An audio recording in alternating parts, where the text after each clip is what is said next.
कौन हूँ इस बात का पता नहीं, मैं क्या हूँ इसका भी कोई पता नहीं। दर्द तो तब हुआ जब किसी को मेरा पता नहीं। एक माँ थी जो मेरे सपनों देखती, अपनी कच्ची सी सपनों मेरे आने से सीखती, मुझ पर आने वाली दर्द के पहाड़ को अपने ममता से रोकती, मुझको बचाकर खुद बलिदान के आग में कूदती। शायद बड़ी होकर मैं कल्पना राजा रीता बनूं, ये तो मुझे भी पता नहीं। रह रही हूँ किसकी कोख में, उसमें भी मेरा पता नहीं। दुनिया सोचे नारी को वो आशाएं दूसरों पर निर्भर है, तो सुन लो दुनिया वालों, मैं खुद ही एक खड़ी होने वाली पेड़ हूँ, मैं कोई लौता नहीं। नारी शक्ति क्या होती है ये भी किसी को पता नहीं। मुझे ले जाया गया उस जगह पर जहाँ नारी की मासूमियत पर कोई पत्थर दिल पिघलता नहीं। उस निर्मम डॉक्टर ने सुई और दवाई से मेरे नाजुक सी जिस्म को बर्फ की तरह पिघला डाला। बेहोश परी माँ को अब भी कुछ पता नहीं किस खता का साजा है ये मुझे भी पता नहीं। रह रही हूँ किसकी कोख में, अब मुझे भी मेरा पता नहीं। चलिए आज हम उस विषय पर बात करते हैं जो हमारी समझ में समस्या बन चुकी है। हम उस मानव प्रवृत्ति को भूल चुके हैं जो पहले इंसानियत के लिए जाना जाता था।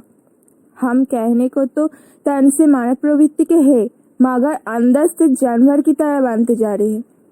जरा माफ कर दीजिए, जानवर भी अच्छा होता है। फिर भी जिस देश में पहले नारियों को सम्मान थोड़ा बहुत हुआ करती थी, मैं पूरा नहीं बोल रहा क्योंकि तब भी उनको पूरी तरह से इज्जत नहीं दी जाती थी। हाँ, पर लोगों के अंदर इंसानियत का धर्म था, महिला को सम्मान करती थी। पर आजकल के समय में आए दिन इज्जत लूटने की खबर और बलात्कार की खबर आ रही। पर ऐसा होता क्यों है?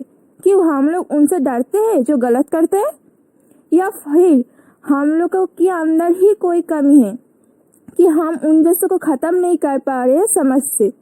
अरे शर्म आती है ऐसी समझ पर जो नारी बेटी बहू को इज्जत नहीं देती। यहाँ तक तो ठीक था कि माँ को इज्जत दे जाती थी, पर वो भी खत्म होता चला जा रहा। सिर्फ और सिर्फ दानवता की ओर बढ़े चले जा रहे हैं वो लोग जो उस माँ को भी घर से बाहर निकाल लेती है, जो लगभग 9 महीने अपने पेट में रख कर कितने दर्द सहकर उनको आज उस जगह खड़ा की।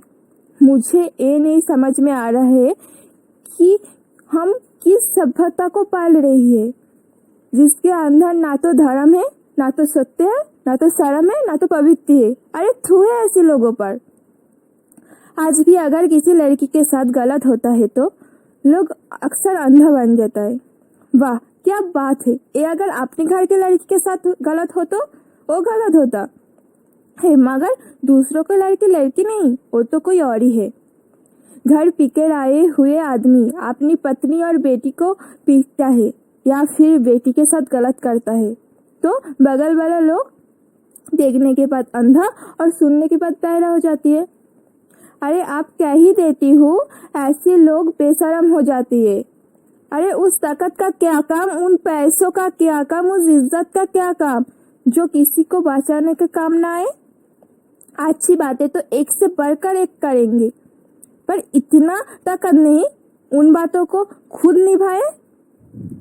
अरे क्या समझ रखे हैं हम नारियों को? हम वो ताकत है जिससे दुनिया चलती है, हम वो ताकत है जो तुम्हें खड़े होने के लायक बनाते। आज के समय में हमने कौन सी नाम नहीं कमाया, अंतरिक्ष से लेकर हिमालय या माउंट एवरेस्ट पे सारी शिक्षा, और तो और हम पुरुषों से भी बढ़कर काम करने लगे। तो क्यों लोग हमें जन्म देने से डरते हैं? क्यों हम इन्हीं डर के वजह से तो नहीं दानवता का शिकार हो रहे हैं? अरे क्यों डरे हम? वो तो उस लायक है, हमें उनका सामना करके समझ से नामो निशान मिटा देना चाहिए उनका। पर अफसोस उस समझ पर जो सुनते एक कान से ही निकल देती है दूसरे कान से। क्या आपने कभी ये सोचा है कि ऐसा क्यों होता है? क्यों लड़कियां अत्याचार सहती है? चलिए एक बार फिर से हम पीछे जाते हैं। माना जाता था कि आज से 40 साल पहले लड़कियां पढ़ाई नहीं करती थी, बहुत कम लोगों की लड़कियां पढ़ाई लिखाई होती थी।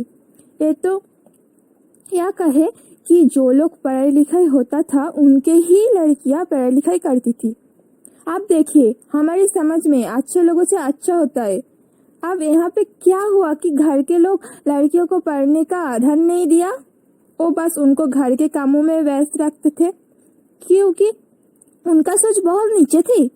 किस तरह समय के साथ लोगों के सोच बढ़ रही तो वो शिक्षा प्रदान किया, पर अफसोस की बात यह होगी है कि लोग जितना शिक्षित हो रही उतना ही ज्यादा पैसे की लालची बन रही और सिर्फ शर्त की ओर बढ़ रहा, जिससे प्रतीत हो रहा कि वो मानव सभ्यता को ही भूल जा रही। हम ना जाने क्या सोच के इस दुनिया में जी रहे। हमारे देश में अभी भी 80% लड़कियां हैं जिन्हें अभी भी घर के कामों से छुट्टी नहीं मिला और वो अपनी मन को कुचली जा रही, अपने सपनों को छुपाई जा रही। अभी भी लोग लड़कियों को पढ़ने के लिए नहीं भेज रहा। चलिए अब मैं बता दूं कुछ चीज जिसके नारियों को सम्मान होगा और वो सुरक्षित हो सकती है। पहली चीज तो यह है कि समाज में गलत को बिल्कुल बराबर नहीं मिलना चाहिए, यानी जहाँ गलत हो रहा तुरंत लोगों को बोलना चाहिए, आवाज उठाना चाहिए। हमारे कानून में एक भी नया नियम गठित होना चाहिए कि जो लोग बलात्कार करती है उनको सीधा फांसी के सजा या उम्र कैद मिलना चाहिए, कि जिससे जो दूसरों अपराध करेंगे वो भी डरे।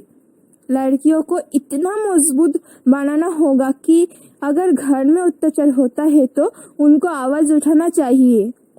अब बता दूं कि एक सबसे बड़ी समस्या ये भी है कि मीडिया चैनल में जिनका फांसी या उम्र कैद मिलती है उनका जीवन स्थिति और कितना दर्द होता है साजे में ये दिखाया नहीं जाता। अगर दिखाया जाता तो लोग करने से पहले 100 बार सोचेंगे।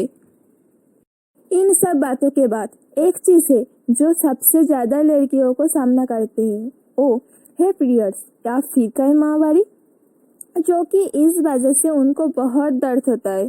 पेट से लेकर कमर तक बहुत दर्द होता है, उसके बाद भी वो अपने काम करती है।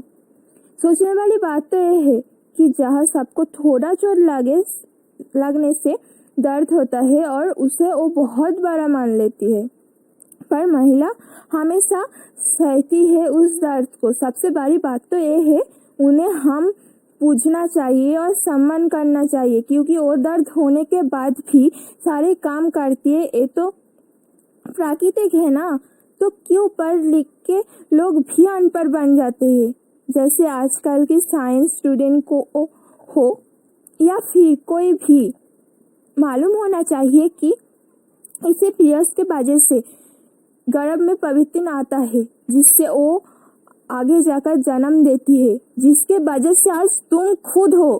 उतना दर्द के बाद भी वो सबका सुनती है, सबका ध्यान देती है और सारे काम करती है। इसलिए ये एक छोटा सा कविता उन सभी नारियों के लिए है जो अपने हक के लिए लड़े। समय आ गया है, आप वो जहाँ नारी शक्ति को दिखाना है। जो भी गलत करता है उसको सबक सिखाना है। मिला है समय हमें कुछ करने का, हमें करके दिखाना है। क्या क्यों रहे डर कर हमें अपनी नाम बनाना है। छू लेंगे हर आसमान उन परिंदों की तरह, खिला देंगे अपनी पहचान उन सितारों की तरह। है हिम्मत है ताकत हम लड़ेंगे मिलके, है हमारी इज्जत है हमारी सन हम बदलेंगे मिलके। तो उठो निडर और हो जाओ तैयार और बनाओ अपनी पहचान। तैयार हो जाओ खुद खड़े होने के लिए, एक नारी सम्मान और एक नारी पहचान। उम्मीद करता हूँ कि शायद जो आप सभी ने सुना या फिर पढ़ा कुछ ना कुछ समझोगे और बदलाव की ओर बढ़ेंगे। मैं कौन हूँ?